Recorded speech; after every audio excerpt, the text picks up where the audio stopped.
네, 박근혜 전 대통령 재판. 예, 원래 변호인들이 사임하고 국선 변호인이 선임하면서 우여곡절 끝에 재개가 됐습니다. 그런데 국선 변호인들이 예상 밖으로 참 세게 나온다는 평가가 많습니다. 법원 취재하는 윤태윤 기자 스튜디오에 나와 있습니다. 어서 오십시오. 네. 예. 지금 재판 시작하면서 국선 변호인단이 안중범 전 수석 비서관 안수석을 좀 세차게 몰아붙였다. 네. 그리고 태블릿 PC 압수 절차 놓고 네. 검찰과 충돌했다. 네, 이 보도가 삼았다. 나왔습니다. 네, 맞습니다. 왜 이리 세게 나오는 겁니까? 그 반응이 이제 예. 좀 의외라는 평가가 많았습니다. 예. 사실 좀 의외긴 하죠. 하지만 의외라는 평가조차도 해봤자 들러리라는 이런 선입견 때문에 나왔다고 생각이 됩니다. 변호인들은 지금 그런 선입견을 극복하는데 가장 많은 노력을 하고 있습니다. 네. 예. 이 첫 공격 포인트가 하필이면 안중범 전 수석이고 또 태블릿 PC인데 뭐 네. 특별한 이유는 없죠.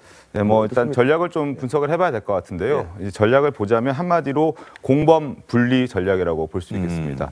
일단 검찰이 생각하는 미르재단 사건의 기본 얼개는 이 박 전 대통령이 최순실 씨와 짜고 안종범 전 수석을 통해서 기업의 돈을 뜯어내겠다는 겁니다.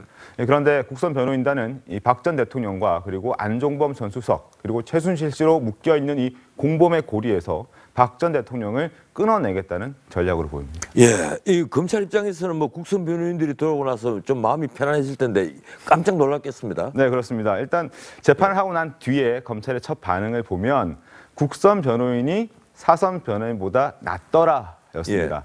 일단 뭐 불필요한 정치적인 논쟁이 사라졌고 또 법리 다툼이 많아졌기 때문인데 검찰도 전략 변화를 모색할 필요가 생겼다고 말을 했습니다. 예, 긴장하는 모습이 지금 현재 보입니까? 네, 뭐 보이고 있습니다. 지금 긴장하는 모습 보이고 있는 것 같은데 사실 긴장보다는 그래도 아직은 조금 여유가 있어 보이긴 합니다. 검찰 관계자에 따르면 형사 쟁점의 핵심을 찌르고 들어오지는 않더라. 그러진 아직 못하더라라고 말하고 있고 그래서 결국 여전히 아직은 위협적이지 않다라고 평가를 했습니다. 다만 재판을 거듭하면서 달라질 수 있다는 견해도 살짝 전했습니다. 예, 네. 오늘 아침 조선일보 신문에 이 박승길 변호사 편지가 실렸던데 네네네. 그 내용이 보니까 박 전 대통령을 이해하려 애쓴다. 뭐 주로 이런 내용이더라고요. 그렇습니다. 예. 일단 국선 변호인단 입장에서는 예. 지금 박 전 대통령이 변호인단을 접견해 주지 않기 때문에 예. 만날 수 있는 기회가 더더욱 없습니다. 그래서 더더욱 스스로 박 전 대통령을 이해하려고 애쓰고 있다라고 말을 한 겁니다.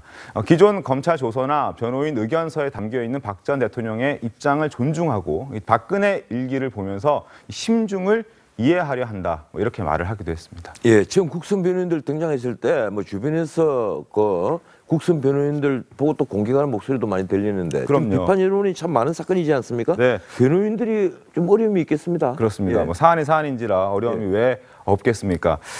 때문에 더더욱 이 형법의 기본 원리에 충실하겠다고 이 말을 하고 있습니다. 특히 박승길 변호사는 이 형법은 칼이 아닌 방패다. 비난 가능성이 충분하다고 처벌을 해서는 안 된다 등 이 다른 국선 전담 변호사들의 말을 인용하기도 했었습니다. 예, 이 뭐 사건 자체가 이 박근혜 대통령 범죄만 18개니까 굉장히 방대한 사건인데 그럼요. 네. 준비는 어떻게 하고 있다고 합니까? 일단은 사건 기록만 18개, 사건 기록만 12만 쪽입니다. 엄청나군요. 12만 쪽, 예. 엄청난 거죠. 5명이 나눠서 읽는다 해도 사실 그 양이 어마어마한 분량입니다. 때문에 늦은 밤까지 자료를 검토하는 것은 기본이고요. 뭐 5명의 국선 변호인단 중에서 박승길 변호사 같은 경우에는 가족들과 이 얼굴을 보는 것도 아침 시간이 유일하다고 이렇게 말을 하기도 했습니다. 예. 그만큼 바쁘다는 얘기인 거죠. 예, 정말 바쁘겠군요. 네. 어떻습니까? 윤태윤 기자는 지금 국선 변호인들 좀 만나봤습니까? 제가 법원을 출입하면서 사실 이제 접촉은 하긴 하지만 또 재판장에 들어가서 그들의 면면을 보긴 하지만 이 법정에 들어오고 나가고 이렇게 빠져나갈 때 만날 수 있는 기회가 사실 유일합니다. 국선 전담 변호사들이 쓰는 사무실이 따로 있긴 한데 이 박 전 대통령 사건을 맡고 있는 전담 변호사들 같은 경우에는 그 사무실이 아닌 다른 별도의 사무실을 얻어서 이제 그 자료 검수라든지 준비를 하고 있기 때문에 좀 만나보기 어렵고 게다가 이 사무실 자체가 언론에 알려져 있지 않습니다. 때문에 사실 쉽게 만날 수 있는 상황은 아닙니다. 접촉이 아주 힘들겠군요. 네. 예, 지금까지 사회부 윤태윤 기자였습니다. 예, 수고하셨습니다.